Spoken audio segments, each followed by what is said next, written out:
দেখছেন কলকাতা টিভি, আপনাদের সঙ্গে রয়েছে ভাস্বতী। শুরু করছি 4টে। রাজ্যপালের বিরুদ্ধে যে শ্লীলতাহানির অভিযোগ উঠেছে তা নিয়ে তোলপাড় রাজ্য রাজনীতি, আর তারই মাঝে বিস্ফোরক মমতা বন্দ্যোপাধ্যায়। হুগলিতে রচনা বন্দ্যোপাধ্যায়ের সমর্থনে নির্বাচনী প্রচারে গিয়ে জনসভা থেকে বিস্ফোরক মমতা, রাজ্যপালের পদত্যাগ করা উচিত, মহিলার উপর নির্যাতন করেছেন আপনি কে, এডিট করে ভিডিও দেখিয়েছে রাজভবন। রাজ্যপালের আরো কেলেঙ্কারির ভিডিও আমার কাছে আছে। রাজভবনে ডাকলেও যাব না, আপনার পাশে বসাও পাপ। হুগলির সভা থেকে এমনই নিশানা করেছেন মুখ্যমন্ত্রী মমতা বন্দ্যোপাধ্যায়। রাজ্যপালের বিরুদ্ধে যে অভিযোগ, শ্লীলতাহানির অভিযোগ করেছিলেন রাজভবনেরই এক অস্থায়ী কর্মী, এবং তা নিয়ে যে রাজ্য রাজনীতি তোলপাড়, দীর্ঘ জলঘোলা হয়েছে, এবং তারই মাঝে আজ মুখ্যমন্ত্রী বিস্ফোরক মন্তব্য করেন। আমাদের বিশেষ প্রতিনিধি দেবজ্যোতি ঘোষ রয়েছেন ফোন লাইনে। দেবজ্যোতি, মুখ্যমন্ত্রী মমতা বন্দ্যোপাধ্যায় হুগলিতে আজ প্রচার সভা থেকে বিস্ফোরক মন্তব্য করেন, এবং যেখানে তিনি বলেছেন রাজ্যপালের পাশে বসাও পাপ, এবং যে মন্তব্য তিনি করেছেন যে আমার কাছে অনেক ভিডিও রয়েছে, ঠিক কি স্পষ্ট করতে চাইলেন মুখ্যমন্ত্রী? কতটা তাৎপর্যপূর্ণ তার এই মন্তব্য? হুগলির সভা থেকে তীব্র ভাষায় আক্রমণ করেছেন তৃণমূল নেত্রী মমতা বন্দ্যোপাধ্যায়।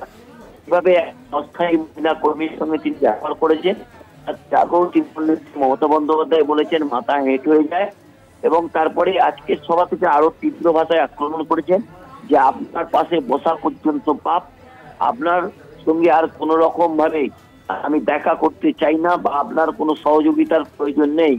কারণ আপনি যেভাবে রাজ্যকে পরিচালনা করার চেষ্টা করেছেন, যেভাবে মহিলাদের অসম্মানিত করেছেন, রুমের নামে সেখানে যে ব্যবহার আপনি করেছেন, আপনার পাশে বসা পর্যন্ত পাপ, এবং আপনার কোনো সহযোগিতাও চাই না, আর এবং রাজভবনের সঙ্গে কোনো যোগাযোগও রাখতে চান না বলে আজকে তৃণমূল নেত্রী মমতা বন্দ্যোপাধ্যায় তীব্র ভাষায় আক্রমণ করেছেন সিবি আনন্দ বোসকে। একদমই ধন্যবাদ দেবজ্যোতি। বিশেষ প্রতিনিধি দেবজ্যোতি ঘোষ ছিলেন ফোন লাইনে। রচনা বন্দ্যোপাধ্যায়ের সমর্থনে শনিবার হুগলিতে নির্বাচনী প্রচারে যান মমতা বন্দ্যোপাধ্যায়, আর ওই সভা মঞ্চ থেকেই তিনি বলেন দাদাগিরি চলবে না বলছে রাজ্যপাল, আপনার পদত্যাগ করা উচিত, মহিলাদের নির্যাতন করার আপনি কে, এডিট করে ভিডিও দেখানো হয়েছে, এবং আমার কাছে আরো ভিডিও রয়েছে, পেনড্রাইভ রয়েছে, আরো কীর্তি কেলেঙ্কারি, এবং আমাকে এখন রাজভবনে ডাকলে আমি আর যাব না, রাজভবনে গিয়ে রাজ্যপালের পাশে বসাও পাপ। এমনটাই বিস্ফোরক মন্তব্য করতে শোনা যায় মুখ্যমন্ত্রী মমতা বন্দ্যোপাধ্যায়কে। রাজ্যপালের বিরুদ্ধে গত কয়েকদিন ধরে যে অভিযোগে উত্তাল রাজ্য রাজনীতি, আপনাদের সামনে তুলে ধরব। হুগলিতে আজ নির্বাচনী সভা থেকে মুখ্যমন্ত্রী মমতা বন্দ্যোপাধ্যায় রাজ্যপালের বিরুদ্ধে ঠিক কি বিস্ফোরক মন্তব্য করেছেন।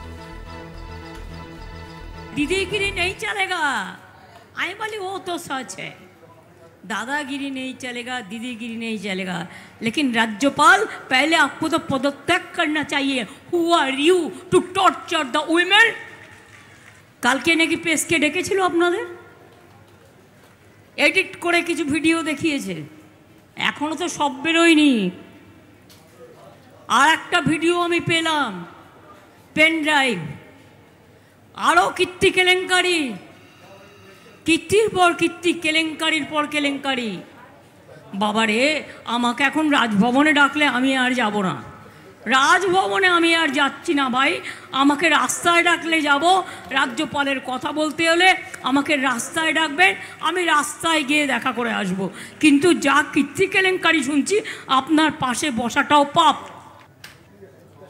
আপনাদের সামনে তুলে ধরলাম মুখ্যমন্ত্রী মমতা বন্দ্যোপাধ্যায় হুগলিতে আজ নির্বাচনী প্রচারে গিয়ে ঠিক কি মন্তব্য করেছেন। রাজ্যপালের বিরুদ্ধে ওটা শ্লীলতাহানির অভিযোগ নিয়ে তোলপাড় রাজ্য রাজনীতি, তারই মাঝে বিস্ফোরক মমতা বন্দ্যোপাধ্যায়। রাজ্যপাল ডাকলে আর রাজভবনে যাব না, এমনটাই দাবি করেছেন তিনি।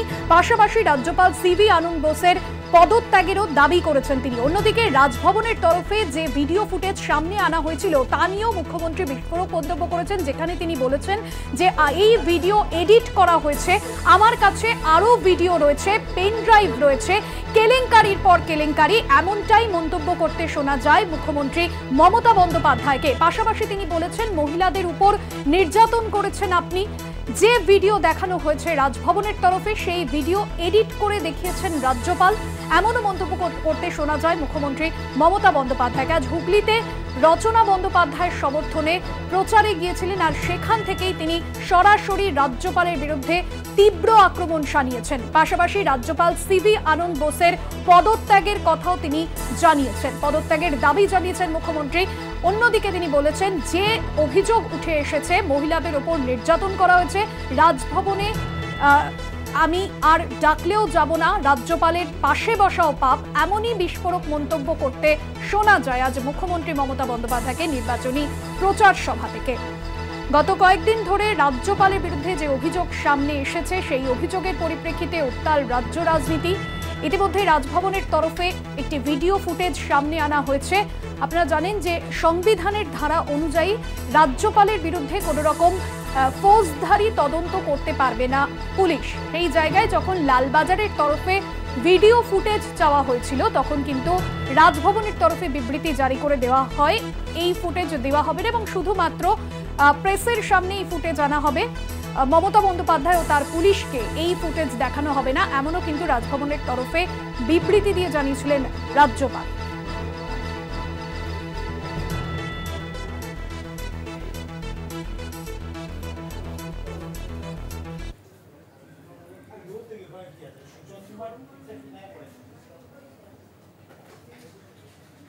লোকসভা নির্বাচনের আবহে বারবার নজরে আসছে সন্দেশখালীর ভাইরাল ভিডিও নিয়ে আরো চড়াশো তৃণমূলের। এবার রাষ্ট্রপতির কাছে যাওয়ার তোড়জোড় তৃণমূলের, ভাবনা চিন্তা করছে নেতৃত্ব, এমনটাই আজ সাংবাদিক বৈঠকে ইঙ্গিত দিয়েছেন রাজ্যের মন্ত্রী শশী পাজা। রাষ্ট্রপতিকে মিথ্যে বলেছে বিজেপি, তাকে বিভ্রান্ত করেছে পদ্ম শিবির, বাংলায় এসে ভিডিও নিয়ে ক্ষমা চাননি অমিত শাহ, বিজেপিকে নিশানা করেছেন শশী পাজা। রাজ্যে বারবার নির্বাচনী প্রচারে এসে খোদ প্রধানমন্ত্রী নরেন্দ্র মোদী থেকে কেন্দ্রীয় নেতৃত্ব সন্দেশখালী ইস্যুকে সামনে রেখে রাজ্যের শাসক দল তৃণমূল কংগ্রেসকে আক্রমণ শানিয়েছে। কিন্তু যে ভিডিও গত কয়েকদিন ধরে ভাইরাল হয়েছে সামাজিক মাধ্যমে, যেখানে বিজেপির মণ্ডল সভাপতি থেকে শুরু করে বসিরহাট লোকসভা কেন্দ্রের বিজেপি প্রার্থী রেখা পাত্র, তিনিও যেমনটা বলেছেন যে রাষ্ট্রপতির কাছে যাদেরকে নিয়ে যাওয়া হয়েছিল তাদেরকে সাজিয়ে নিয়ে যাওয়া হয়েছে। বিশেষ প্রতিনিধি দেবজ্যোতি ঘোষ রয়েছেন ফোন লাইনে। দেবজ্যোতি, তৃণমূল এবার যে আসরে নামতে চলেছে এই ভিডিও নিয়ে, তা আজ সাংবাদিক বৈঠকে ইঙ্গিত দিয়ে দিলেন রাজ্যের মন্ত্রী শশী পাজা। তৃণমূলের তরফে কি সিদ্ধান্ত নেওয়া হচ্ছে? দেখো ভাস্বতী, গত কয়েকদিন আগে আমরা কলকাতা টিভিতে জানিয়েছিলাম যে এই ঘটনাকে নিয়ে তৃণমূল কংগ্রেস একেবারে সর্বোচ্চ জায়গা পর্যন্ত যাবে। যেহেতু এমসিসি চলছে, এই জন্য তৃণমূল কংগ্রেসের পক্ষ থেকে অন্য কিছু ব্যবস্থা নেওয়া সম্ভব হওয়ার নয়। তারা ইতিমধ্যে নির্বাচন কমিশনের দ্বারস্থ হয়েছিলেন, এবার রাষ্ট্রপতির তারা দ্বারস্থ হচ্ছেন। ইতিমধ্যেই প্রধানমন্ত্রী রাষ্ট্রপতি সচিবালয়ের কাছে তৃণমূল কংগ্রেসের পক্ষ থেকে আবেদন জমা পড়েছে। সেখানে অনুমতি পেলেই তৃণমূল কংগ্রেসের দিল্লির দুই নেতৃত্ব রয়েছেন সাগরিকা ঘোষ এবং আরো একজন, তারা কিন্তু দেখা করবেন রাষ্ট্রপতির সঙ্গে এবং সেখানে বেশ কিছু তথ্য তৃণমূল কংগ্রেসের পক্ষ থেকে তুলে ধরা হবে। যে ভিডিও সামনে এসেছে সেই ভিডিও যেমন তুলে ধরা হবে, তেমনি তৃণমূল কংগ্রেসের পক্ষ থেকে বেশ কিছু অডিও ক্লিপ তুলে ধরা হবে। অর্থাৎ রাষ্ট্রপতির কাছে যে ভুয়ো অভিযোগ করা হয়েছিল তারই সেখানেই মমতা বন্দ্যোপাধ্যায়ের দল তৃণমূল কংগ্রেস সেটিকেই রাষ্ট্রপতির কাছে তুলে ধরতে চাইছেন যে আসল সত্যটা কি, সন্দেশখালী যে একটি রাজনৈতিক ষড়যন্ত্র সেটাই তারা রাষ্ট্রপতির কাছে জানাবেন বলেই তৃণমূল কংগ্রেসের পক্ষ থেকে জানানো হয়েছে। ধন্যবাদ জানাবো দেবজ্যোতি ঘোষ, আমাদের বিশেষ প্রতিনিধি ছিলেন ফোন লাইনে। শশী পাজা এবং পাশাপাশি তৃণমূল মুখপাত্র অরূপ চক্রবর্তী আজ সাংবাদিক বৈঠক করেছেন তৃণমূলের তরফে এবং সেখানেই বিষয় স্পষ্ট করা হয়েছে যে তৃণমূল পরবর্তীতে রাষ্ট্রপতির কাছে দ্বারস্থ হতে পারে। শশী পাজা রাজ্যের মন্ত্রী, তিনি সাংবাদিক বৈঠক থেকে আজ কি বলেছেন এ বিষয়ে শোনাবো। যে পুরো মিথ্যে, তিনি বকবেন না তার এই রাজ্য বিজেপি নেতৃত্বকে যে তোমরা এটা কি করেছো, এটা তো তোমরা অন্যায় করেছো, কই তিনি তো বলেননি, তিনি তাদের হয়ে ক্ষমাও চাননি। তাহলে সন্দেশখালী মহিলারা যারা রয়েছেন তারা কিন্তু অপেক্ষায় রইলেন, তাদের মান সম্মান ইজ্জত সবটাই গেল। তার আবার দাম বেঁধে দিলেন 500, 1000, 2000। এখন তারা তাদের দাবি করছেন, সেই জায়গায় তারা এটাও বলছেন রাষ্ট্রপতিকেও এই মিথ্যে কথা বলা হয়েছে। তারা বলছেন আমরা রাষ্ট্রপতির কাছে যেতে চাই। আমরা ভাবছি আমরা আজকে এই প্রেস কনফারেন্সের মাধ্যমে ভাবছি, কারণ মহিলারা বলছেন যে আমরা তাহলে আমাদের নেতৃত্বকে জিজ্ঞেস করবো, মাননীয় চেয়ারপারসনকে জিজ্ঞেস করবো, সর্বভারতীয় তৃণমূল কংগ্রেসকে চেয়ারপারসন শ্রীমতী মমতা বন্দ্যোপাধ্যায়কে, আমাদের ন্যাশনাল জেনারেল সেক্রেটারি শ্রী অভিষেক বন্দ্যোপাধ্যায়কে। তাহলে কি আমাদেরকে তো প্রেসিডেন্ট দ্রৌপদী মুর্মুকে, কারণ একটা প্রোটোকল আছে, একটা প্রোটোকলে তিনি তো আর টিভি আর আমাদের এই প্রেস কনফারেন্স দেখে বুঝবেন না, তাকে তো আমাদেরকে প্রোটোকল মেনে বলতে হবে। দেখুন এতটা মিথ্যে, এই মিথ্যেটা সন্দেশখালীতে করেছে বিজেপি, এবং এই মিথ্যে আপনাকে এসে বলেছে, তাহলে আমরাও কি যেতে পারি? এটা আমাদের নেতৃত্ব, সর্বোচ্চ নেতৃত্বকে আমরা জিজ্ঞেস করবো। সন্দেশখালী আপনাদের সামনে তুলে ধরলাম শশী পাজা, তিনি ঠিক কি বলেছেন। অন্যদিকে আমাদের নজর রাখতেই হচ্ছে কৃষ্ণনগরের দিকে, কারণ আগামী সোমবার সেখানে চতুর্থ দফা নির্বাচন রয়েছে। কৃষ্ণনগরে প্রচারে ঝড় মহুয়া মৈত্রর, আসন ধরে রাখতে আত্মবিশ্বাসী মহুয়া মৈত্র। প্রচারে অনেকটাই নিষ্প্রভ অমৃতা। মহুয়া জিতলে মুখ পূর্বে প্রধানমন্ত্রী নরেন্দ্র মোদীর। আপনারা জানেন যে বিজেপি প্রার্থী হিসেবে যার নাম ইতিমধ্যে ঘোষণা করা হচ্ছে সেখানে কৃষ্ণনগর লোকসভা কেন্দ্রে, এবং সেইখানে মহুয়া মৈত্র এবং অমৃতার মধ্যে যে মুখোমুখি লড়াই কৃষ্ণনগর লোকসভা কেন্দ্রে, এবং কৃষ্ণনগর রাজবাড়ির গৃহবধূ অমৃতা, এবং সেখানে দাঁড়িয়ে একেবারে হেভিওয়েট প্রার্থী মহুয়া মৈত্রর সঙ্গে লড়াই। মহুয়ার আসন ধরে রাখতে কিন্তু অর্থাৎ মহুয়া মৈত্র তৃণমূলের তরফে যে আসন, সেই আসন ধরে রাখতে আত্মবিশ্বাসী মহুয়া মৈত্র, এবং প্রচারে কিন্তু অনেকটাই ঝড় বাড়াচ্ছেন, প্রচারে অনেকটাই ঝাঁঝ বাড়াচ্ছে তৃণমূল কংগ্রেস। সেই ছবি আপনাদের সামনে তুলে ধরছি। এই মুহূর্তে যে ছবি আপনারা দেখছেন, প্রচারে কিন্তু অনেকটাই নিষ্প্রভ এই অমৃতা। এর আগেও আমরা দেখেছিলাম প্রধানমন্ত্রী নরেন্দ্র মোদী, তিনি ফোনে কথা বলেছেন অমৃতার সঙ্গে এবং তাকে আত্মবিশ্বাসও জুগিয়েছিলেন। ফোনে প্রধানমন্ত্রী নরেন্দ্র মোদী তিনি কথা বলেছিলেন। কৃষ্ণনগরে প্রচারে ঝড় মহুয়া মৈত্রের এই ছবি আপনাদের সামনে এই মুহূর্তে তুলে ধরছি, এবং অসংখ্য তৃণমূলের কর্মী সমর্থকরা তারা যেরকম রয়েছেন সেখানে এই মুহূর্তে সেই ছবি ধরে পড়ছি। এবং আপনাদের জানিয়ে রাখবো, কৃষ্ণনগরে যে লড়াই হতে চলেছে একেবারে হাই ভোল্টেজ লড়াই। তবে এবারে আসন কতটা ধরে রাখতে পারেন মহুয়া মৈত্র সেদিকে কিন্তু নজর রয়েছে। অন্যদিকে বিজেপির তরফে প্রার্থী রয়েছেন অমৃতা রায়। বেথুয়া ডহরি থেকে রয়েছেন আমাদের কলকাতা টিভির বিশেষ প্রতিনিধি সুচন্দ্রিমা। সুচন্দ্রিমা, এই মুহূর্তে তুমি সেখানে যে প্রচার কর্মসূচি চলছে মহুয়া মৈত্রর, এবং আমরা জানি যে অমৃতা রায় বিজেপি প্রার্থী, তিনি কিন্তু তার প্রচার অনেকটাই নিষ্প্রভ। কতটা সাড়া পাচ্ছেন মহুয়া মৈত্র এই মুহূর্তে, ঠিক কি ছবি সেখানকার?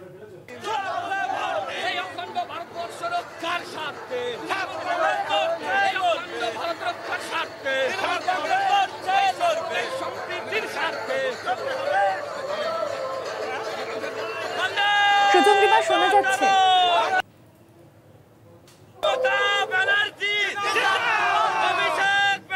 সম্ভবত যোগাযোগ বিচ্ছিন্ন হচ্ছে, আমরা আবারও যোগাযোগ করার চেষ্টা করব। কৃষ্ণনগর লোকসভা কেন্দ্র হাই ভোল্টেজ লড়াই সেখানে, এবং কৃষ্ণনগর যে লোকসভা কেন্দ্র সেখানে এবার বিজেপির তরফে প্রার্থী করা হচ্ছে অমৃতা রায়কে। আমরা দেখেছিলাম প্রধানমন্ত্রী তিনিও কথা বলেছেন।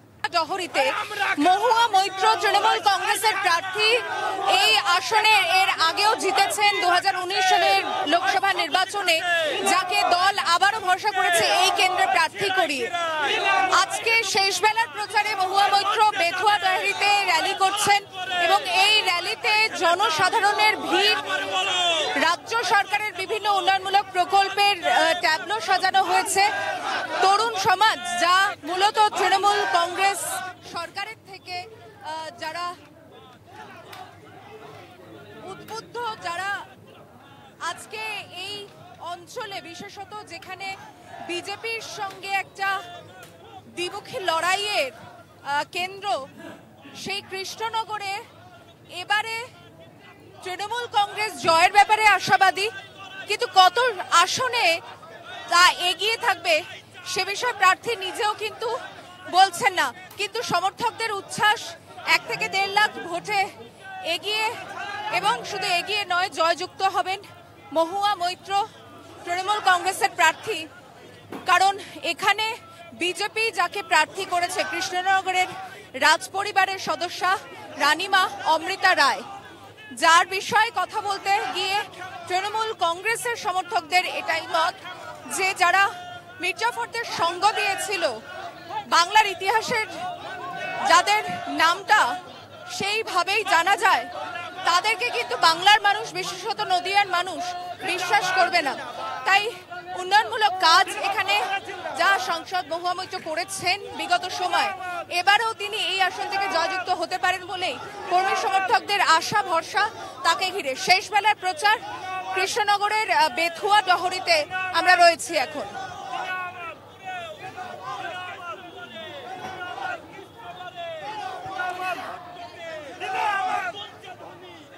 একদমই সুচন্দ্রিমা, এবং সেই জায়গায় যে ছবি তুমি তুলে ধরলে, তবে এর আগে আমরা যে দেখেছি যে এথিক্স কমিটির সুপারিশে সংসদ থেকে বহিষ্কার করা হয়েছিল মহুয়া মৈত্রকে, তবে আসন ধরে রাখতে তিনি যেরকম চাইছেন মরিয়া তৃণমূল কংগ্রেসের তরফেও, পাশাপাশি তিনি তার জয়ের ব্যাপারে একেবারে আত্মবিশ্বাসী। ঠিক কতটা সাড়া পাচ্ছেন তিনি, এ বিষয়টা কি কৃষ্ণনগরের যে ভোট বাক্স লোকসভা নির্বাচনে, সেই নির্বাচনে প্রভাব পড়তে পারে?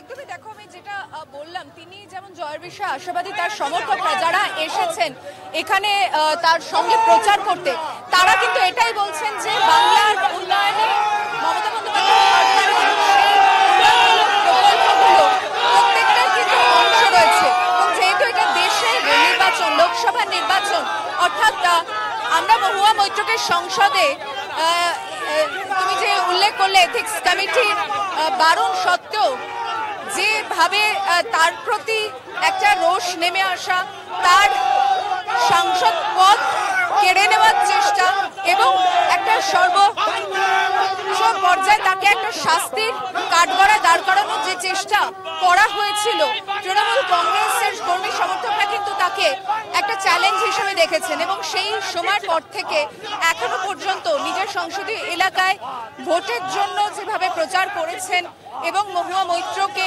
এখানকার সাধারণ মানুষ দ্বিতীয়বারের জন্য সাংসদ পেতে চাইছেন বলে তারাও কিন্তু ভোট প্রচারে কোনো কমতি রাখছে না।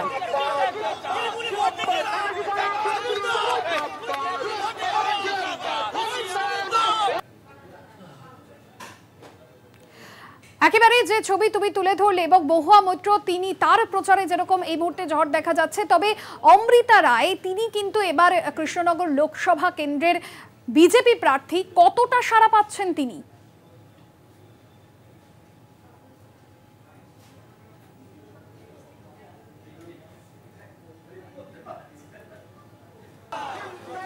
আপনাদের সামনে যে ছবি তুলে ধরছি, কৃষ্ণনগর প্রচারে ঝড় মহুয়া মৈত্রর, আসন ধরে রাখতে আত্মবিশ্বাসী মহুয়া। আগামী 13ই মে চতুর্থ দফায় কৃষ্ণনগর লোকসভা কেন্দ্রে ভোট গ্রহণ রয়েছে, এবং সেখানে মূল লড়াই তৃণমূল ও বিজেপির মধ্যে। যেরকম মহুয়া মৈত্র ওই আসন থেকে ধরে রাখতে মরিয়া তৃণমূল কংগ্রেস, এবং মহুয়া মৈত্র তিনি আবারও ওই আসনে জিততে মরিয়া, আত্মবিশ্বাসী তিনি যে মানুষের তিনি সমর্থন পাবেন, সেই ছবি যেরকম আপনাদের সামনে তুলে ধরছি। অন্যদিকে অমৃতা রায়, তারও প্রচার কিন্তু অনেকটাই নিষ্প্রভ এই মহুয়া মৈত্রর কাছে। তবে বিজেপি কর্মী সমর্থক বা বিজেপি নেতৃত্ব তারা কিন্তু এই আসনটা পুনরুদ্ধার করতে চাইছেন, এবং বিজেপির কাছে একরকমের চ্যালেঞ্জ মহুয়া মৈত্রকে হারানো। আপনাদের সামনে তুলে ধরছি যে ছবি, তৃণমূলের কর্মী সমর্থকরা যেরকম রয়েছেন, মহুয়া মৈত্র তার প্রচার ঘিরে কিন্তু যথেষ্টই জনসমর্থন সাড়া পাওয়া যাচ্ছে। সাধারণ মানুষের উদ্দেশ্যে হাত নেড়ে নির্বাচনী প্রচার সারছেন মহুয়া মৈত্র। শেষ বেলার যে প্রচার কৃষ্ণনগর লোকসভা কেন্দ্রে তৃণমূল প্রার্থী মহুয়া মৈত্র।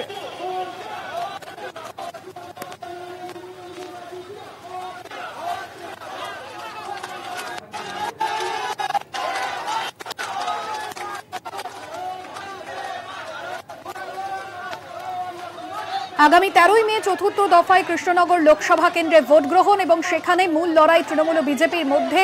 এবং আপনারা জানেন যে সংসদে আদানিদের নিয়ে প্রশ্ন তোলার অভিযোগে গত বছর লোকসভার সাংসদ পদ খোয়ান মহুয়া মৈত্র, আবারও ওই আসন থেকে সংসদে যেতে মরিয়া তিনি। অন্যদিকে মহুয়া মৈত্রকে হারানো বিজেপির কাছে যথেষ্টই চ্যালেঞ্জ, এবং মহুয়া মৈত্রর বিপরীতে বিজেপির তরফে প্রার্থী করা হয়েছে কৃষ্ণনগর রাজবাড়ির গৃহবধূ অমৃতা রায়কে। অন্যদিকে কৃষ্ণনগরে এসএম সাদিকে প্রার্থী করেছে সিপিএম। তাই এবারের লোকসভা নির্বাচনে অন্যতম হাই ভোল্টেজ কৃষ্ণনগর, তবে মূল লড়াই তৃণমূল বিজেপির মধ্যে।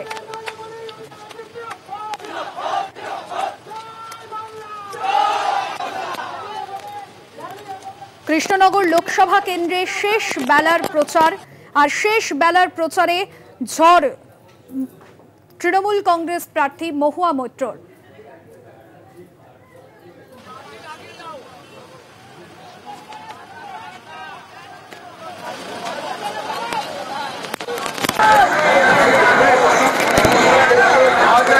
সমস্ত কর্মী বন্ধুদের অনুরোধ করছি আপনারা মিছিলে সমাবেত হয়ে হাঁটতে থাকুন।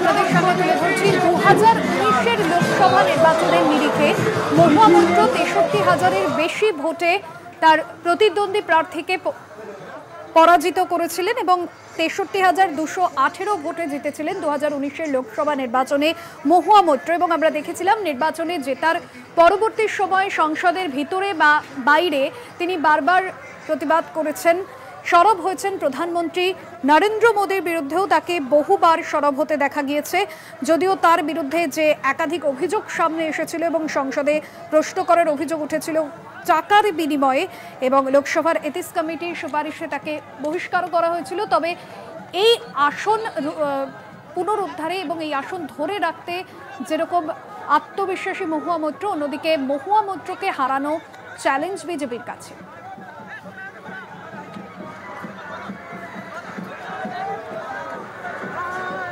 আপনাদের সামনে এই মুহূর্তে তিনটি ছবি তুলে ধরছি।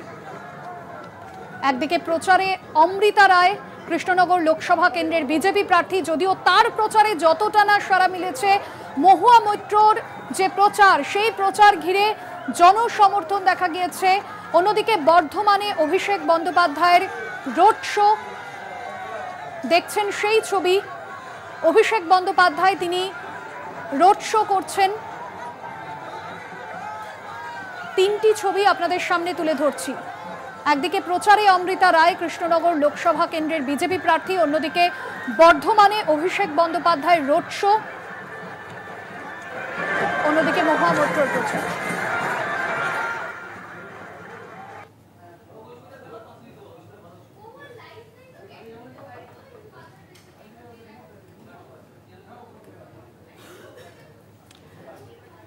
তিন জায়গার ছবি আপনাদের সামনে তুলে ধরছি। আগামী 13ই মে চতুর্থ দফা লোকসভা নির্বাচন যে রয়েছে, লোকসভা কেন্দ্র কৃষ্ণনগর লোকসভা কেন্দ্র, এবং সেখানে একেবারে হাই ভোল্টেজ লড়াই। সিপিএম এর তরফে SM সাদিকে প্রার্থী ঘোষণা করা হয়েছে, যদিও লড়াই কিন্তু তৃণমূল ও বিজেপির মধ্যে। একদিকে অমৃতা রায়ের প্রচার দেখতে পাচ্ছি আমরা, যে অমৃতা রায়কে এবার বিজেপি প্রার্থী করেছে এবং প্রধানমন্ত্রী নরেন্দ্র মোদী তিনিও কিন্তু অমৃতা রায়ের সঙ্গে ফোনে কথা বলেছিলেন প্রার্থী হিসেবে তাকে ঘোষণার পর।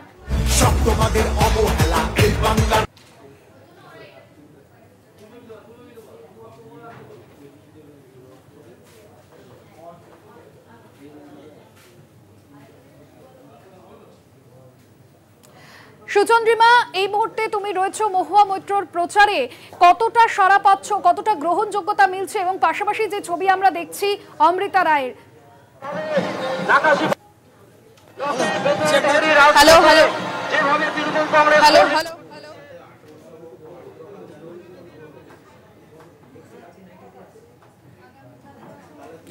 আমরা যোগাযোগ করার চেষ্টা করছি।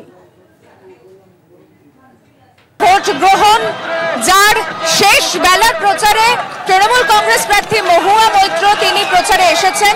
বেথুয়া ডহরি বাজার হসপিটাল মোড় পর্যন্ত এই প্রচার তার চলছে এবং যে ভিড় দেখা যাচ্ছে, এবার এই কেন্দ্র থেকে দ্বিতীয়বার তিনি জয়যুক্ত হতে পারেন এমনটাই মনে করছেন তৃণমূল কংগ্রেসের কর্মী সমর্থকরা। তবে মার্জিন গতবারের থেকে আরো অনেক বৃদ্ধি পাবে বলে আশাবাদী তারা।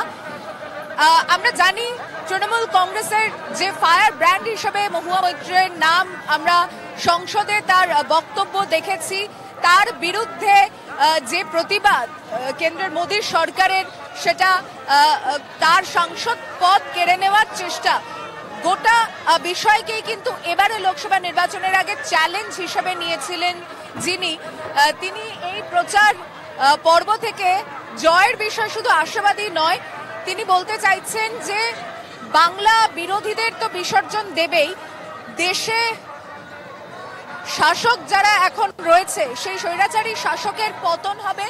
কৃষ্ণনগর যেখানে বিজেপি এবার সেই রাজ পরিবারের সদস্যা রানীমা অমৃতা রায়কে প্রার্থী করেছে, তিনি রাজনীতির আঙিনা না হলেও, প্রার্থীর সম্পর্কে কিছু না বলতে চাইলেও, প্রার্থীর ইতিহাস অর্থাৎ বাংলার ইতিহাসের সঙ্গে, নদিয়ার ইতিহাসের সঙ্গে কৃষ্ণনগরের রাজ পরিবারের যে ইতিহাস, তাকে বাংলার মানুষ মেনে নেবে না বলে অন্তত আশাবাদী তিনি। আমি একবার চেষ্টা করব প্রচারের ছবিটা দেখানোর, মানুষজন যারা রাস্তার দুধারে সমর্থন করতে এসেছেন।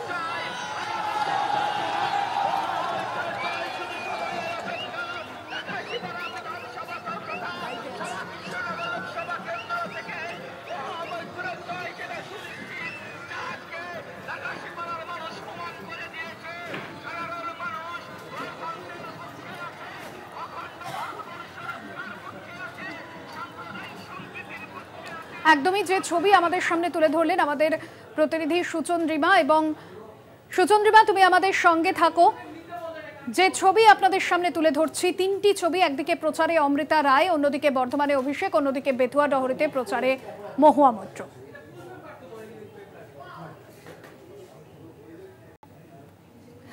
আগামী 13ই মে চতুর্থ দফায় ভোট রয়েছে। কৃষ্ণনগর লোকসভা কেন্দ্রের দিকে যেরকম আমরা নজর রেখেছি, সেখানে শেষ বেলার প্রচার সারছেন মহুয়া মৈত্র, অন্যদিকে বর্ধমানেও কিন্তু অভিষেক বন্দ্যোপাধ্যায়ের রোড শো। আপনাদের সামনে যে ছবি তুলে ধরছিলাম, যে কৃষ্ণনগর লোকসভা কেন্দ্রের তৃণমূল প্রার্থী মহুয়া মৈত্র, তার এই প্রচার ঘিরে বিপুল সাড়া পাচ্ছেন তিনি এবং জনসমর্থন পাচ্ছেন, সেই ছবি আপনাদের সামনে তুলে ধরেছি। অন্যদিকে কৃষ্ণনগর লোকসভা কেন্দ্রের বিজেপি প্রার্থী, যাকে এবার বিজেপি নেতৃত্ব অমৃতা রায়কে রাজপরিবারের সদস্য হিসেবে সামনে আনা হয়েছে, এবং আমরা দেখছি যে বিজেপি এবং তৃণমূল লোকসভা কেন্দ্র অর্থাৎ কৃষ্ণনগর লোকসভা কেন্দ্রে কিন্তু হাই ভোল্টেজ যে কেন্দ্র, সেখানে এই লড়াই হতে চলেছে একেবারে টক্করে। তিনটি ছবি আপনাদের সামনে তুলে ধরছি। অন্যদিকে বর্ধমানে রোড শো করছেন অভিষেক বন্দ্যোপাধ্যায়। তবে যে ছবি আপনাদের সামনে তুলে ধরছি, একদিকে অমৃতা রায়ের প্রচার, অন্যদিকে মহুয়া মৈত্রের প্রচার। আসন ধরে রাখতে যেরকম মরিয়া, আত্মবিশ্বাসী মহুয়া মৈত্র, তবে প্রচারে কিন্তু অনেকটাই পিছিয়ে রয়েছেন অমৃতা রায়। সুচন্দ্রিমা রয়েছেন আমাদের সঙ্গে সরাসরি, আমাদের বিশেষ প্রতিনিধি। সুচন্দ্রিমা, মহুয়া মৈত্রর প্রচারে কতটা সাড়া পাওয়া যাচ্ছে? যে ছবি আমরা দেখছি, বিপুল জনসমর্থন সেখানে, তাহলে কি কৃষ্ণনগরের হাওয়া এবার মহুয়া মৈত্রকেই সমর্থন করছে? ছবি তো তাই বলছে।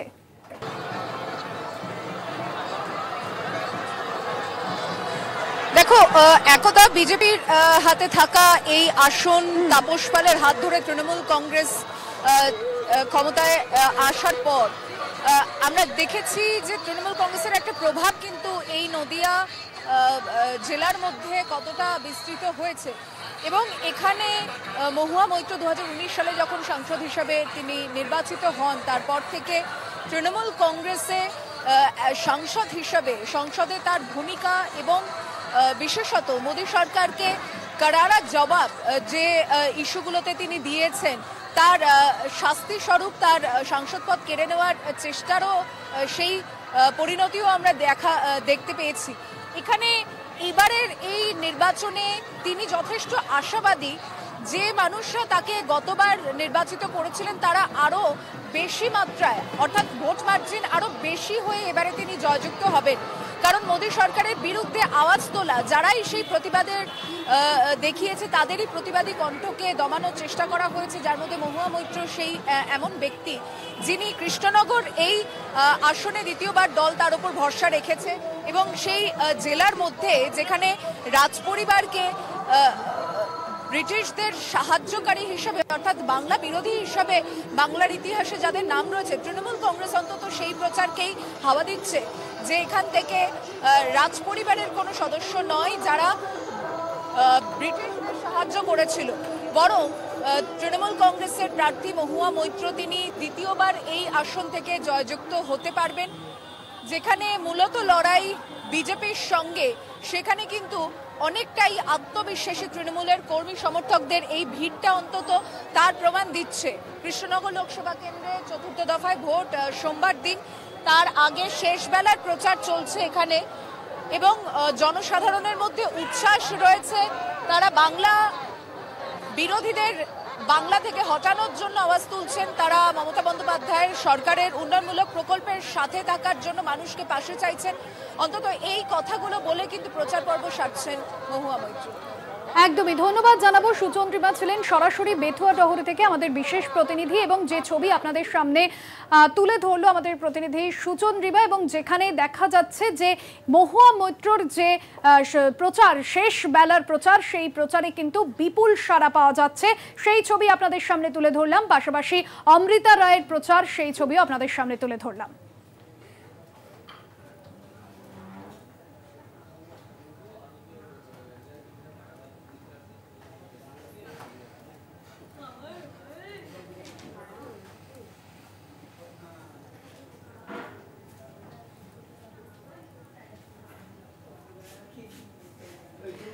এবার যে খবরে নজর রাখবো, অমিত শাহর বিরুদ্ধে সরব তৃণমূল কংগ্রেস। অন্ডালে শাহকে বিদায় জানান কয়লা মাফিয়া জয়দেব খানের মাথায় হাত শাহর।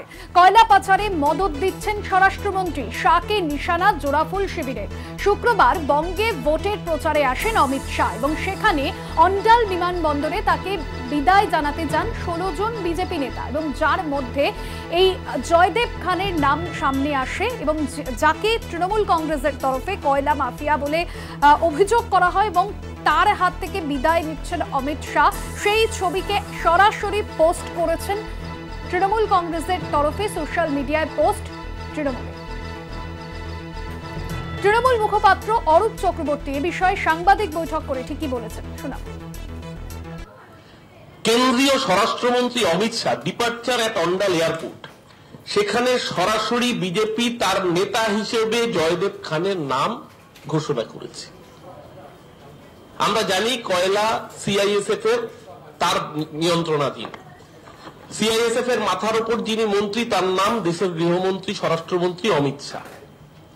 আগামীকাল যখন আসানসোল, রানীগঞ্জ এই বেল্টে কয়লা খনিগুলো যেগুলো সিআইএসএফ মনিটরিং করে, কোন সিআইএসএফ এর অফিসারের মাথায় ঘাড়ে দুটো মাথা থাকবে, যে ব্যক্তি বিজেপির নেতা হিসেবে খোদ দেশের কেন্দ্রীয় স্বরাষ্ট্রমন্ত্রীকে সি অফ করতে যাচ্ছেন এবং তাকে অথরাইজ করছে ভারতীয় জনতা পার্টি, অমিত শাহকে গিয়ে ফুল দিচ্ছেন, সিআইএসএফ এর ক্ষমতা হবে কোন অফিসারের যে পরের দিন তাকে আটকানোর কয়লা পাচার করা থেকে? বিজেপি সরাসরি কয়লা পাচারে মদত দিচ্ছে, কয়লা পাচারে এন্ডোর্স করছে যিনি, তার নাম অমিত শাহ। তার মানে বার্তা পরিষ্কার, কয়লা মাফিয়াকে অমিত শাহর কাছে পাঠাও, অমিত শাহর আন্ডারে সিআইএসএফ, সিআইএসএফ এর আন্ডারে কয়লা খনি, অর্থাৎ যত কয়লা পাচার হবে, কয়লা মাফিয়ারা কয়লার কারবার করবে, তাদের মাথার উপর বিজেপির হাত আছে, তাদের মাথার উপর অমিত শাহর হাত আছে, এবং তারা অবাধে কয়লা পাচার করবে। আর এ রাজ্যে এসে একটা ন্যারেটিভ তৈরি করার চেষ্টা করা হবে কয়লা, বালি, গরু নিয়ে। আর তৃণমূলের তরফে যে অভিযোগ করা হচ্ছে কয়লা মাফিয়া ইস্যুতে এবার পাল্টা তোপ সুকান্ত মজুমদারের। 2019-এ বিজেপিতে আসেন জয়দেব খান, তার আগে তৃণমূলে ছিলেন জয়দেব। তখন জয়দেবের বিরুদ্ধে মামলা ছিল না। তৃণমূলে থাকলে দোষ নেই, তবে বিজেপিতে এলেই দোষ, এমনই প্রশ্ন তুলেছেন। জোড়াফুলকে পাল্টা আক্রমণ করেছেন বিজেপির রাজ্য সভাপতি সুকান্ত মজুমদার। অন্ডাল বিমানবন্দরে যে বিষয় কয়লা মাফিয়া নিয়ে পাল্টা তোপ সুকান্ত মজুমদারের, ঠিক কি বলেছেন সুকান্ত মজুমদার, শোনাব। কয়লা মাফিয়া জয়দেব খা, এটা কি তৃণমূল কংগ্রেস সার্টিফাই করবে? জয়দেব খা 19 সালে বিজেপি যোগদানের আগে পর্যন্ত আপনারা তদন্ত করে দেখুন না, তার বিরুদ্ধে কটা কেস ছিল? একটাও কেস নেই। 19 সালে উনি বিজেপি যোগদান করলেন, ওনার বিরুদ্ধে মামলা শুরু হয়ে গেল। এতদিন তৃণমূল কংগ্রেসে ছিলেন, তখন তো কয়লা মাফিয়া মনে হয়নি। ও তৃণমূল কংগ্রেস কি হরলিক্স নাকি খেলে পরে পুষ্টিকর হয়ে যাচ্ছে? তৃণমূল কংগ্রেসে থাকলে কোনো দোষ হচ্ছে না, এখানে এলে পরে তখন দোষ হয়ে যাচ্ছে। তো জয়দেব খা তো রেলের একটা সাইডিং করছে, যতদূর আমার কাছে ইনফরমেশন আছে। তো সে তো শিল্প, সেখানে তো 400 লোকের কর্মসংস্থান হবে। কে তৃণমূল বলছে, আরে চোরের মায়ের বড় গলা, যার নেতার বিরুদ্ধে অভিযোগ কয়লা চোরের, সোনা পাচারের অভিযোগ যার নেতার বইয়ের বিরুদ্ধে, যার বিরুদ্ধে অভিযোগ হচ্ছে গরু পাচারের, সে লোককে সার্টিফিকেট দিচ্ছে, তাই হয় নাকি কখনো? আগামী 13ই মে চতুর্থ দফায় বহরমপুর লোকসভা কেন্দ্রে নির্বাচন রয়েছে। তৃণমূল প্রার্থী ইউসুফ পাঠানের প্রচার সরাসরি সেদিকে নজর রাখবো। দেখছেন সেই ছবি, বহরমপুরে প্রচারে ঝড় ইউসুফ পাঠানের। নিজের গড়েই চ্যালেঞ্জের মুখে অধীর রঞ্জন চৌধুরী। সংখ্যালঘু ভোট বহরমপুরে বড় ফ্যাক্টর। সংখ্যালঘু প্রার্থী দিয়ে অ্যাডভান্টেজ নিয়েছে তৃণমূল কংগ্রেস। আপনাদের সামনে তুলে ধরছি যে ছবি, অধীর রঞ্জন চৌধুরী তার যেরকম বহরমপুরে একচ্ছত্র আধিপত্য, টানা সাংসদ হয়েছেন তিনি 1999 সাল থেকে, এবং সেই জায়গায় দাঁড়িয়ে এই যে 20 বছরে একচ্ছত্র আধিপত্য কংগ্রেসের শক্ত ঘাঁটি বহরমপুর, সেখানে কি দাঁত ফোটাতে পারবে এবার তৃণমূল কংগ্রেস? কারণ এবার লড়াইয়ে ইউসুফ পাঠান, যিনি গুজরাটের বাসিন্দা এবং তাকে এবার তৃণমূল প্রার্থী করেছে। এই মুহূর্তে যে ছবি আপনাদের সামনে তুলে ধরছি, ইউসুফ পাঠানের প্রচার, এবং প্রচারে যেরকম সারা মিলছে, তবে অধীর রঞ্জন চৌধুরী এবং ইউসুফ পাঠানের যে লড়াই বহরমপুর লোকসভা কেন্দ্রে, হাই ভোল্টেজ সেই লড়াই। এবং আপনারা জানেন যে 20 বছর ধরে কিন্তু বহরমপুর লোকসভা কেন্দ্র অধীর রঞ্জন চৌধুরীর গড় হিসেবেই পরিচিত। পরপর লোকসভা নির্বাচনে অধীর রঞ্জন চৌধুরীর জয় এবং তিনি টানা সাংসদ। সেই জায়গায় এবার কি সেখানে দাঁত ফোটাতে পারবে তৃণমূল কংগ্রেস? কারণ এবার তৃণমূলের তরফে প্রার্থী করা হয়েছে ইউসুফ পাঠানকে। রিয়া মাঝি আমাদের প্রতিনিধি রয়েছেন সরাসরি সেখান থেকে। রিয়া, ইউসুফ পাঠানের প্রচার, গুজরাটের বাসিন্দা ইউসুফ পাঠান, এবার ইউসুফ পাঠানই বড় অ্যাডভান্টেজ তৃণমূলের কাছে। প্রচারে কতটা সাড়া পাচ্ছেন সাধারণ মানুষের তিনি?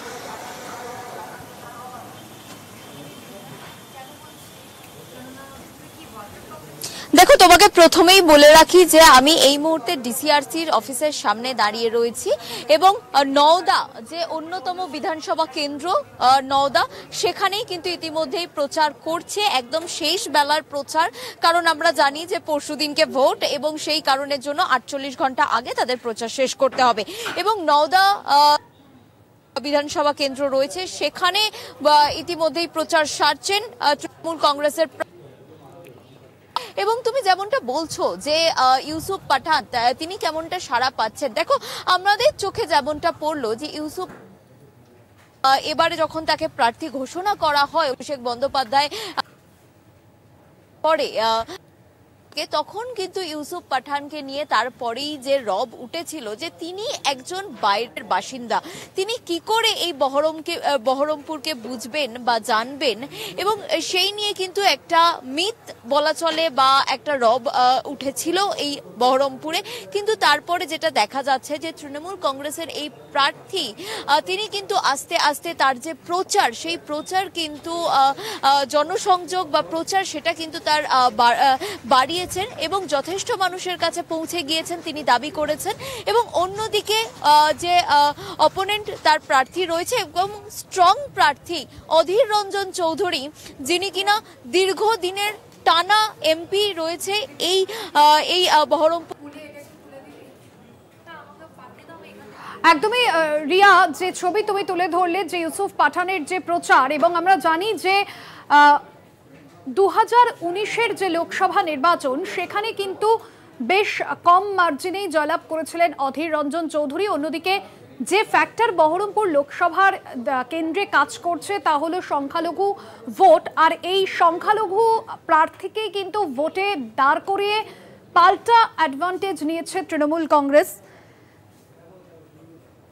1999 সালে লোকসভা নির্বাচনে আরএসপির যে ঘাঁটি বহরমপুর লোকসভা কেন্দ্র, সেখানতে জাতীয় কংগ্রেস জয়লাভ করে, এবং 1999 থেকে টানা 2019 কংগ্রেসের শক্ত ঘাঁটি বহরমপুর লোকসভা কেন্দ্র। আর এবার সেখান থেকে তৃণমূলের তরফে যে প্রার্থী ঘোষণা করা হয়েছে ইউসুফ পাঠানকে, যদিও বিরোধীদের তরফে বারবার এ বিষয়ে আক্রমণ সারানো হয়েছে যে বহিরাগত এনে প্রার্থী করেছে তৃণমূল কংগ্রেস। গুজরাটের বাসিন্দা এবং ভারতীয় দলের প্রাক্তন ক্রিকেটার ইউসুফ পাঠান, সরাসরি তার প্রচার আপনাদের সামনে তুলে ধরছি। শেষ বেলার প্রচার। আগামী সোমবার 13ই মে চতুর্থ দফার নির্বাচন রয়েছে বহরমপুর লোকসভা কেন্দ্রে।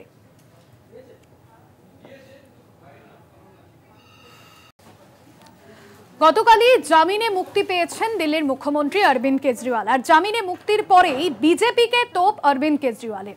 বিরোধীদের জেলে পাঠাতে চান প্রধানমন্ত্রী নরেন্দ্র মোদী। মোদী ভোটে জিতলে মমতাকে জেলে পাঠাবেন। স্টালিন, তেজস্বী, বিজয়ন, উদ্ধবও জেলে যাবেন। আক্রমণাত্মক অরবিন্দ কেজরিওয়াল। কি বলেছেন অরবিন্দ কেজরিওয়াল, প্রথমে শোনাবো আপনাদের। देश के सारे नेताओं को खत्म करना चाहते हैं मोदी जी, और इसको 2 स्तर के ऊपर इस मिशन को चला रहे हैं। जितने विपक्ष के नेता हैं उनको जेल भेजेंगे, और जितने बीजेपी के नेता हैं उनको सबको निपटा देंगे। उनकी राजनीति खत्म करते जाएंगे, उनको सबको निपटाते जाएंगे।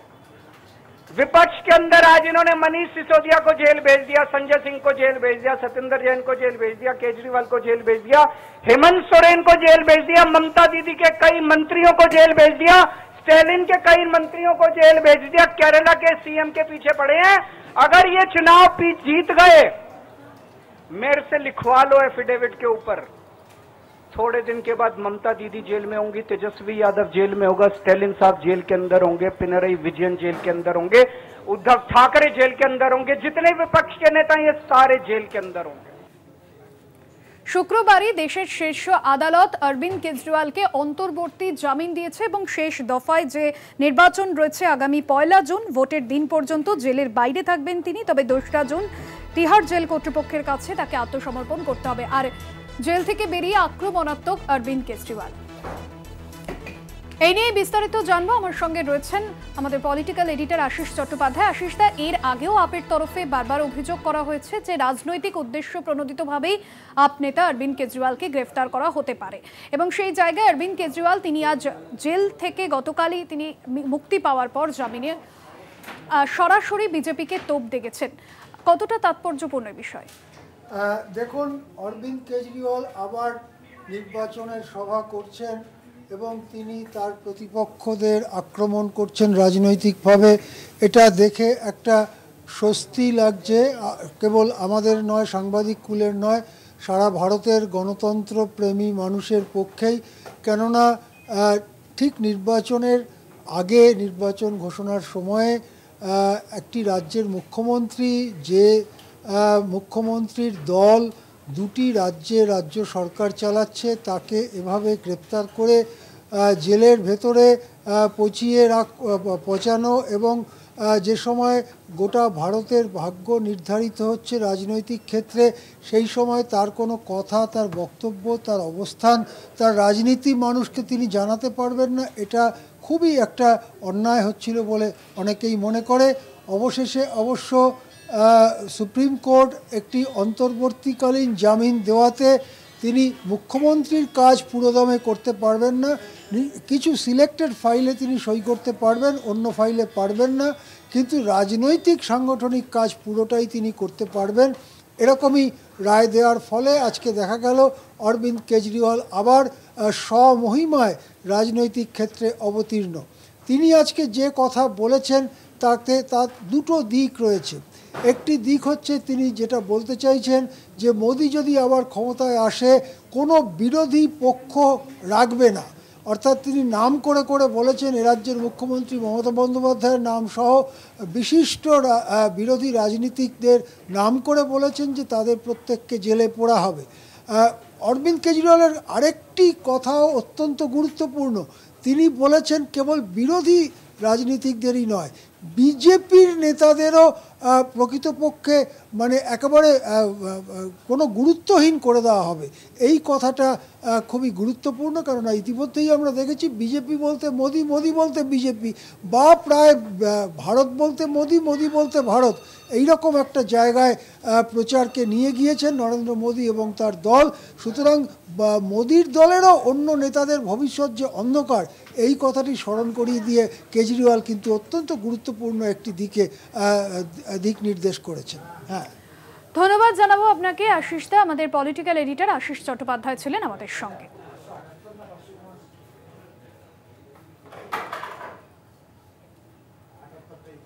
4টে 4 দিক আজ এখানেই শেষ করছি। দেখতে থাকুন কলকাতা টিভি, রাত দিন 7 দিন।